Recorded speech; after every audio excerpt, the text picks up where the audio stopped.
pessoal, sejam todos bem-vindos a mais um episódio do Maná Podcast. E hoje, o tema de hoje é a inteligência artificial. Mais um episódio do Maná IA, em que nós recebemos um pesquisador, doutor do Maná, do interior desse país, para falar o que estamos fazendo no interior desse país.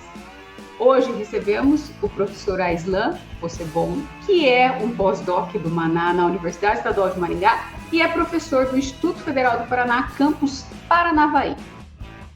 E em foco nessa conversa, Aislan, eu acho que a gente vai falar muito sobre sistemas de argumentação.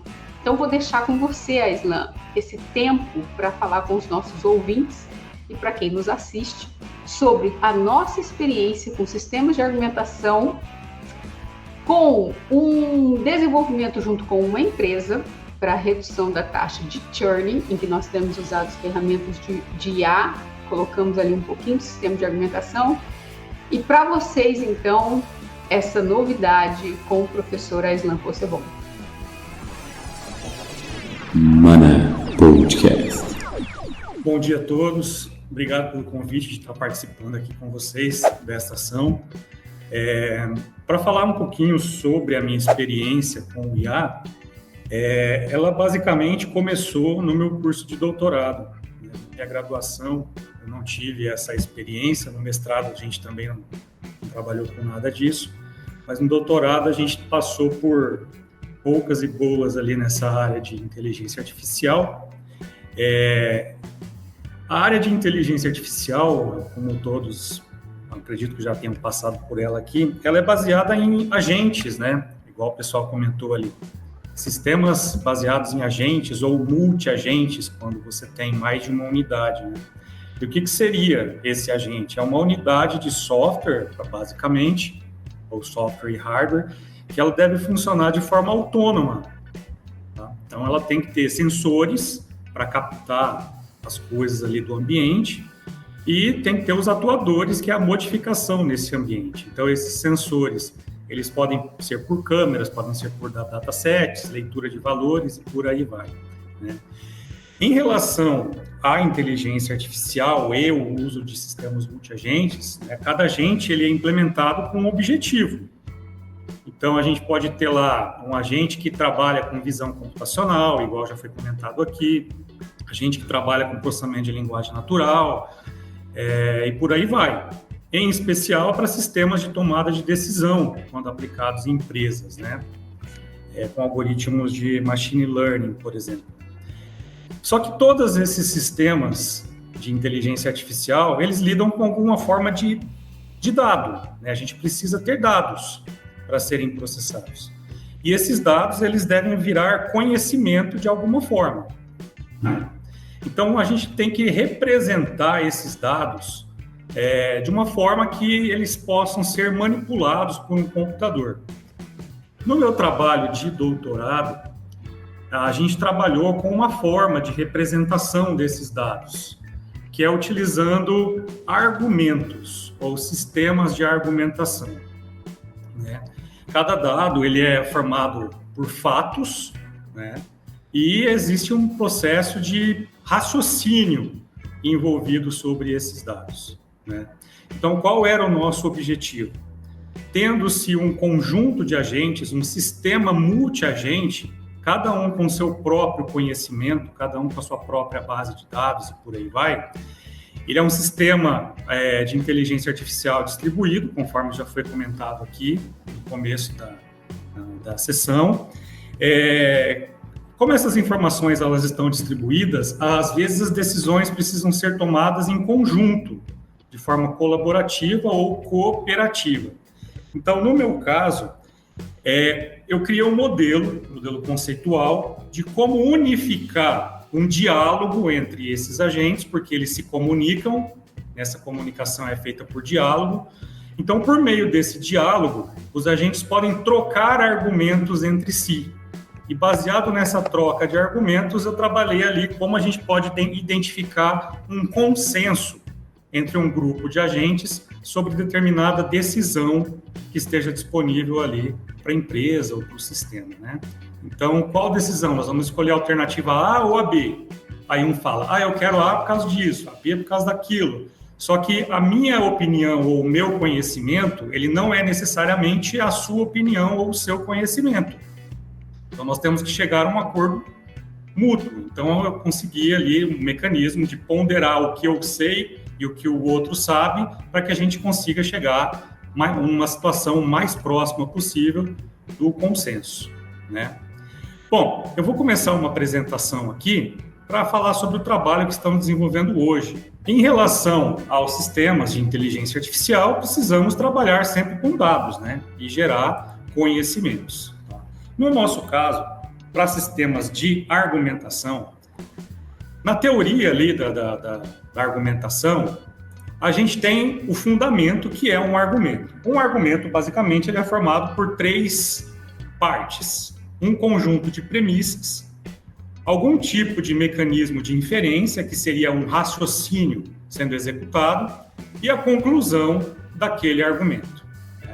Então, tudo o que eu sei, pensando sobre ele, eu chego naquela conclusão. Então, isso aqui é um argumento de forma genérica, né? Quando a gente está conversando com alguém, a gente expõe opiniões, essas opiniões têm fatos e tem o raciocínio que a gente usa para chegar naquela conclusão. Então, existem ali um conjunto de argumentos que podem dar apoio ou suporte, né, para aquela informação, ou também argumentos que podem fazer ataque, são contra-argumentos, né? Então, a teoria da argumentação, ela é basicamente um diálogo, onde chega uma informação, a gente apoia ou contesta, chega outra informação, a gente apoia ou contesta, e por aí vai, tá? As pesquisas em relação à argumentação computacional, elas iniciaram ali no que a gente chama de argumentação abstrata. O que seria essa argumentação abstrata? Essa argumentação abstrata, ela trata os argumentos como uma unidade que não faz muito sentido a gente colocar significado para ela, né? Então aqui, por exemplo, eu tenho um argumento que eu chamei de A, um argumento B, o C e o D, e as setinhas, né, do nosso grafo aqui, elas indicam relações de ataque, por exemplo. Então, quando a gente tem os argumentos de forma individual, sem considerar a estrutura deles, e nem o que significa essa relação de ataque aqui, a gente tem um sistema de argumentação abstrata. Por que esse sistema de argumentação ele ganhou interesse? Né? Porque a gente consegue aplicar um conjunto de semânticas de argumentação.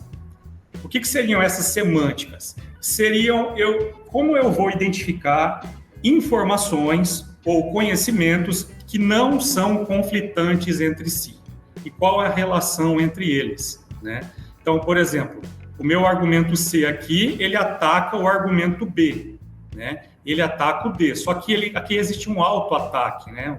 Um ataque mútuo, na verdade, né? E eu posso ter também uma relação de defesa, né, entre esses argumentos. Então, quando a gente consegue aplicar essas semânticas, a gente consegue identificar quais argumentos podem sobreviver juntos, né? Então, uma série de pesquisas e formas de análise desse grafo aqui foram realizadas, as principais ali, Preferred, Semantic, Grounded, por aí vai. Tá? Então, baseado no que eles identificaram como argumentação abstrata, foi criada a argumentação estruturada. Na argumentação estruturada, sim, agora eu sei o que tem dentro de cada uma daquelas bolinhas e eu sei o que significa cada relação de ataque, né? E aqui na argumentação estruturada, a gente já vai mais próximo da filosofia, economia, direito e tudo mais, né? É uma área multidisciplinar. Então, todo argumento ele tem o conjunto de premissas, a parte de inferência está aqui envolvida nas premissas, e essas premissas elas devem levar a uma determinada conclusão, tá? Então, quando a gente trabalha com a parte de argumentação estruturada, a gente tem os dados efetivos e aquilo que a gente quer concluir com o nosso argumento, tá? Então, aqui, por exemplo, eu tenho um argumento formado por fatos, por regras, né? E a conclusão. No caso, as regras seriam os mecanismos de inferência que a gente realiza, né? Aqui a gente pode utilizar, geralmente, uma linguagem lógica proposicional, lógica de primeira ordem, lógica, qualquer tipo de lógica que você inventar ou já existente, tá? Então, Tipos de ataque. A gente pode ter um ataque por undercut, quando a conclusão do meu argumento ela está sendo usada como premissa de um outro argumento. Então, eu tenho uma justificativa do porquê aquilo que você está falando está errado. Ou também eu posso ter um ataque que a gente chama de rebuttal, que é um ataque mútuo, né? Eu tenho um argumento para A, você tem um argumento para B, então a gente não entra em acordo de jeito nenhum. Tá? Então, aqui a gente consegue fazer uma análise do discurso e a gente consegue chegar em informações, né, ou decisões que são explicáveis, que são justificáveis. Né? Eu tenho os porquês da decisão que a gente está tomando. Tá? Nesses sistemas de argumentação, muitas pesquisas são desenvolvidas nessa área, então nós podemos atribuir pesos para esses argumentos que possuem uma influência maior do que outro. Eu posso ter contextos, anotar cada informação para saber sobre o que ela se refere. Eu posso ter uma relação de preferência entre esses argumentos.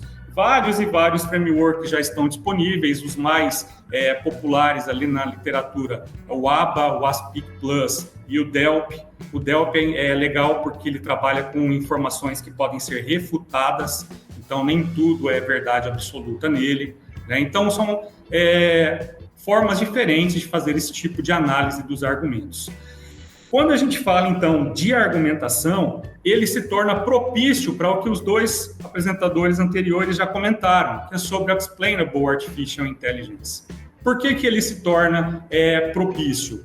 Porque ele tem os dados, os fatos, eles têm o mecanismo de inferência utilizado para chegar naquela conclusão. Então, baseado no conjunto de argumentos que eu tenho, eu consigo explicar o porquê aquele resultado foi obtido, tá? Bom, baseado nisso, a gente começa a aplicar a argumentação nos sistemas de aprendizagem de máquinas, nos sistemas de inteligência artificial de forma geral. Por quê? Porque os algoritmos eles fazem cálculos, né, de inteligência artificial, esses cálculos fornecem uma resposta, mas é uma caixa preta. A gente não sabe efetivamente as razões por aquilo ter acontecido ou por aquela decisão ser tomada, né? Então, baseado no sistema de argumentação, a gente pode ter explicações sobre os resultados, tá? Baseado nisso, a gente tem uma motivação para pesquisa, que seriam os algoritmos de machine learning utilizam datasets para gerar resultados, né? Então, é uma forma tabular e por aí vai. Então, não é um processo de diálogo, que primeiro vem uma informação e eu posso concordar ou refutar, e depois vem outra informação. Não existe um diálogo em um dataset. É um monte de dados, é uma experiência obtida por vários casos anteriores. Então, como eu poderia utilizar um sistema de argumentação para explicar o resultado de um algoritmo de machine learning? Então, esse aqui é o foco principal da pesquisa que a gente está desenvolvendo atualmente aqui no curso, tá? Vários frameworks foram identificados nessa linha de raciocínio, eu listei vários aqui, são temas extremamente atuais, né? A grande maioria deles precisa do especialista, da pessoa especialista para manipular o dado, manipular o algoritmo, manipular tudo, e não é bem isso que a gente deseja. A gente deseja pegar um dataset, igual a gente aplica algoritmos de classificação, lê os dados e obtém lá a resposta de um caso de teste.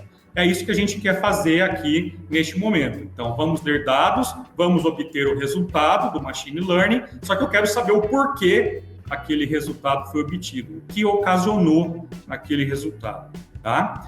Bom, muito trabalho foi feito, muitas tentativas de implementação foram realizadas. Em princípio, o estágio que nós estamos agora. A gente preferiu trabalhar com dados binarizados, então o dataset tem que ser binarizado, tá? Quais são os argumentos que eu vou utilizar? Aí nós chegamos em um problema que estamos focados em resolver neste momento. Por quê? Porque se eu tenho um argumento, por exemplo, um atributo do meu dataset, aquele atributo por si só pode ser um fator motivador para aquela decisão. Só que, se eu tenho lá o resultado 0 e 1, né, sim ou não a resposta, e aquele valor, aquele atributo indica os dois, então a gente conclui que aquele argumento não é válido, porque aquele argumento não está decidindo nada, tá? Então, nós temos que fazer uma combinação de todos esses atributos. E essa combinação se torna um problema, né? Uma análise combinatória, porque dependendo do número de colunas e dos tipos de dados e valores presentes, isso pode gerar milhões de combinações possíveis. Então, você vai ter que sair filtrando tudo aquilo. Então, o tempo computacional, neste momento, não está sendo interessante, né? Então, por exemplo, aqui, uma forma que eu encontrei ali da gente poder reduzir um pouco é fazer filtros no dataset. Então, por exemplo, o atributo Outlook com o valor overcast, todos eles deram como resultado yes. Ou seja, então, se tiver este valor, é um argumento a favor do yes, tá? No caso do rain, a gente pode ver se o valor for rain, ele tem valores para yes e para no. Ou seja, eu não posso usar o rain sozinho para falar que sim ou que não. Tá? Então, este tipo de argumento, ele não é um argumento válido. Mas nisso eu também preciso ter combinações desses valores, porque um valor junto com o outro pode ter uma influência maior no resultado. Tá? Bom, baseado numa abordagem que eles chamam de AACBR, que é o Argument Abstract Reasoning, né? A gente fez uma adaptação nesse modelo para trabalhar, porque esse modelo não trabalha com ataques mútuos. E no caso aqui, ao meu ver, neste instante, se eu tenho um argumento com duas premissas, atacando um argumento com duas premissas, então eles se auto-atacam, e no framework original isso não acontece. Então, nos exemplos dos artigos, eles trazem a conversação. Baseado nessa conversação, eu posso dar um exemplo de um dataset aqui, tá? Então, por exemplo, nessa primeira linha, eu tenho o meu argumento A, que leva, ficou invertido aqui, né? Que leva a não delta aqui. Eu preciso ter o meu argumento raiz, o meu argumento padrão, tá? Sem premissas. Baseado na leitura de quais colunas ou nas junções dessas colunas do resultado, a gente pode criar as relações de ataques entre eles, daí a gente vai pegar o argumento novo a ser classificado. Esse argumento ele faz relações de ataque a todos os outros argumentos, né? O caso novo a ser testado, ele faz relações de ataque a todos os argumentos existentes, desde que aquela premissa não seja um subconjunto, não seja um subconjunto do argumento atacado. Então, por exemplo, o A, esse argumento AD não ataca, porque o A está presente aqui, mas o B ele ataca porque não está presente, né? Aqui o C, por exemplo, não está presente no argumento a ser testado, então existe um ataque. Então, baseado nesse caso que eu quero descobrir qual seria a resposta, a gente cria novas relações de ataque e a gente aplica ali uma semântica de argumentação. No caso, a maioria dos autores dessa área, eles utilizam o grounded porque é um conjunto reduzido, né? É o menor conjunto de argumentos, menor conjunto de argumentos justificáveis, tá? Neste caso aqui, como a resposta do argumento foi o que eu estou testando junto com o argumento A, a gente percebe que o argumento da alternativa, né, o argumento base, né, o que eu quero decidir, ele não está presente nessa lista obtida. Logo, essa alternativa, ela não faz parte da minha resposta. Então, a minha resposta seria não delta neste caso.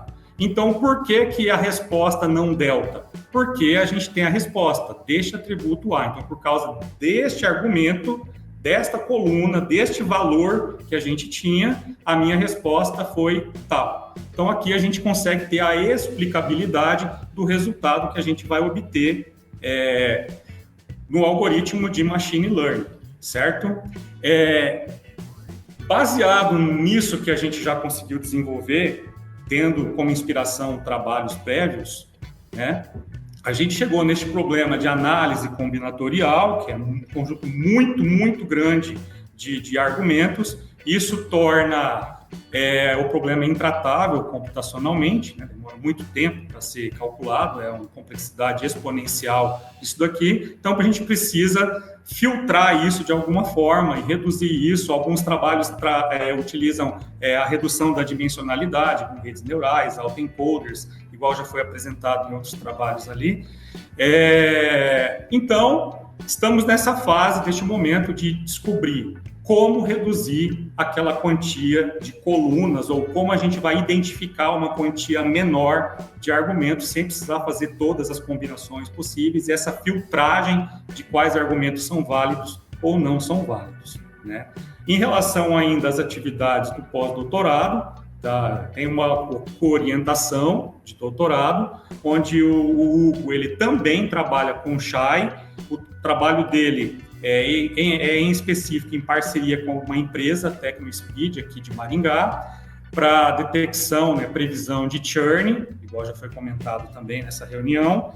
Só que a gente quer a explicabilidade, não só se tem uma possibilidade ou não do cliente desistir do serviço. A gente quer saber quais são as razões do porquê o cliente está desistindo do serviço, de preferência previamente, né? Então, a gente quer utilizar sistemas de argumentação no trabalho dele para obter esse tipo de resposta, tá? Então, ele está utilizando um sistema baseado em regras para gerar os argumentos dele. Aparentemente, os resultados que a gente tem obtido ali são bastante satisfatórios. Tá? O Hugo já teve um artigo submetido, está em fase final de revisão, e a gente está terminando o outro agora para ser submetido na próxima semana, né? Bom, já durante o pós-doutorado também, a ideia era eu avançar nessa área de inteligência artificial, porque lá na instituição onde eu trabalho, no nosso curso, nós não temos ainda a disciplina de IA sendo ofertada, e é uma das minhas intenções trazer isso para o nosso curso. Então, eu utilizei também um tempo para estudar sobre a inteligência artificial de forma mais simples. Para isso, a gente elaborou um curso de extensão, já que o Maná ele também é extensão. Em princípio, esse curso teria uma duração de 60 horas. Trabalhamos com a representação do conhecimento, sistemas especialistas, algoritmos de busca e otimização, lógica fuzzy, machine learning. Trabalhamos com processamento de linguagem natural, visão computacional e como trabalhar com sistemas multiagentes também. Todos esses conteúdos foram preparados de forma didática e prática. Então, para todos os assuntos tem código em Python que a gente preparou, e a gente também colocou outras ferramentas para a gente utilizar, né, caso não seja possível o uso de codificação, dependendo do público, né? Também em relação à extensão, foi executado o Bootcamp com o GAECO de Maringá e também o Férias dos Feras com o curso de internet dos drones, que foi super interessante para mim. Nunca tinha trabalhado com drones e agora ficou aquela vontade de colocar a IA dentro dos drones, né? Ficou o desejo agora de um trabalho próximo ali, tá? Também desenvolvemos, logo no comecinho do pós-doutorado, um trabalho com os alunos lá do IFPR de Paranavaí, que foi submetido para uma semana acadêmica nossa e também para a Feira de Tecnologia no ano passado, e esse trabalho foi eleito como o melhor protótipo, né, de toda a feira, tá? A gente utilizou uma base de dados de detecção de autismo em crianças em idade pré-escolar, e baseado nos algoritmos de machine learning, a gente conseguiu fazer a filtragem do dataset, manipulação dos dados, aplicação de diversos algoritmos de machine learning, e a gente criou esse protótipo, essa aplicação, foi até o trabalho, depois de conclusão de curso, dos alunos ali do nível técnico, não é superior, é nível técnico, e o aplicativo foi desenvolvido. Na feira, vários pais com crianças atípicas, né, no caso de autismo, foram lá fazer o teste, todos eles deu o autismo. Então, a ideia inicial do trabalho era utilizar isso pelos professores ou pelos pedagogos, né, a gestão das escolas, porque se aquele aluno está tendo um perfil diferenciado, antes dele ter um laudo, antes de pedir para os pais alguma coisa, né, passar por algum médico, ele já poderia observar comportamentos e testar algumas atividades apropriadas para esse tipo de comportamento, né, educacional ali. Então, essa era a proposta inicial e a gente ficou bastante feliz com o prêmio que a gente obteve, né? Nem foi de um nível superior, foi num curso técnico, tá? Como atividade futura, então a gente tem que intensificar as orientações com os doutorandos, tá? Tanto orientando como outras tutorias, quando o pessoal procura para ajudar em alguma coisa, fornecer ideias, eu estou sempre aqui disponível para eles, tá? Terminar esse modelo computacional de argumentação para explicabilidade e a escrita de um artigo, que é meu desejo finalizar isso daqui e submeter esse trabalho, tá? Um possível obstáculo que eu posso ter é o fim do estágio pós-doutoral, né? Que o tempo é curto para a gente desenvolver, mas também existe a intenção de permanecer ao Maná, permanecer ao grupo quando eu retornar para a minha instituição, tá?